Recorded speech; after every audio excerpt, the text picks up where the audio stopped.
So right on time and right on cue, as Prime Minister Modi expects of all his ministers, we have the Honourable Minister of State for Finance, Mr. Jayant Sinha, a young and dynamic minister who has joined the Finance Ministry a few months ago and taking a lot of the bulk of the hard work that is required to transform India's economy. When we inherited the economy about a year ago, we essentially inherited a country that was a macroeconomic basket case. If you look at all the macroeconomic parameters, whether it is GDP growth rate, inflation, which had been running at over 8 or 9% consistently for the last 7 years. GDP growth rate had been below 5% for 2 consecutive years. That had not happened in the last 25 years. So what we've tried to do in the last year is actually turn that around and to achieve macroeconomic stabilization so that we can really set the foundation for robust, sustainable growth going forward.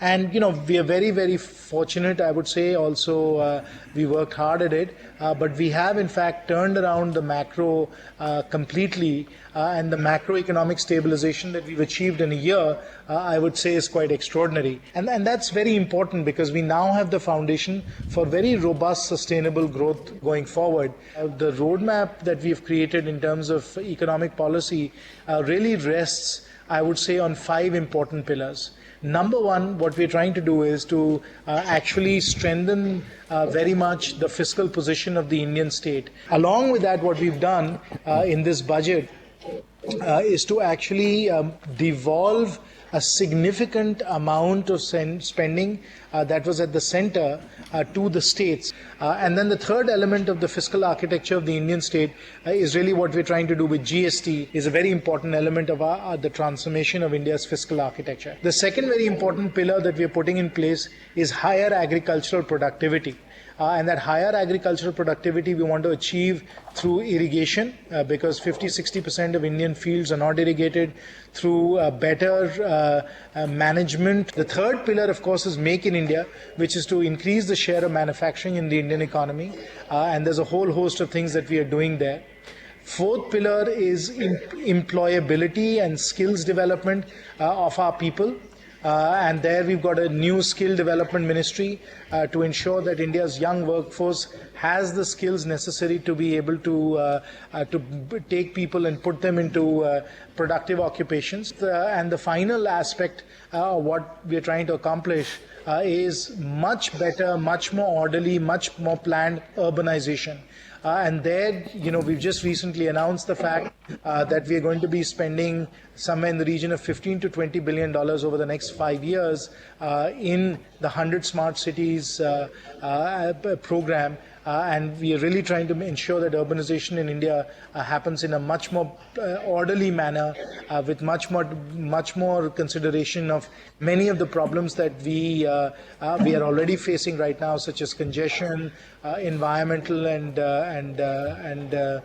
pollution issues, and so on. How is the central government in Delhi working with? Because one of the key aspects of my government has been the federal approach, the new federalism approach that is bringing into it.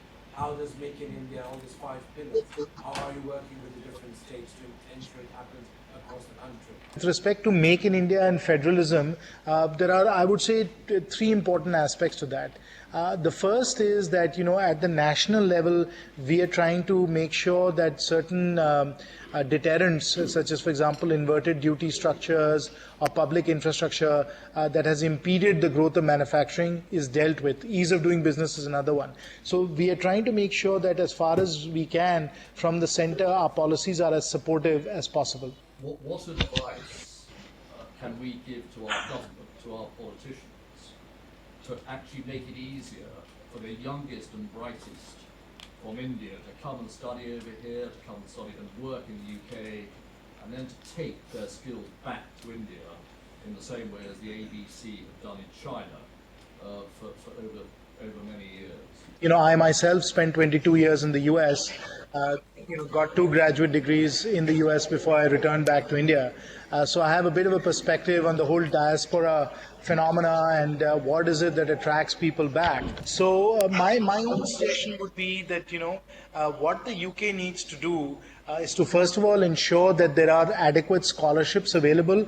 The very best and brightest in many cases in India cannot afford the university education that you have in the UK. So I think scholarships are a very important element of this, number one. Number two is obviously, the visa policy. Again, in my own case, after finishing my graduate degree, I was able to get an H1 visa, work in the US, and so on. So if those work visas are available and there is in fact a path to immigrate for bright young Indian folks. Mr. Minister, my question was you were targeting 15% to GDP tax ratio.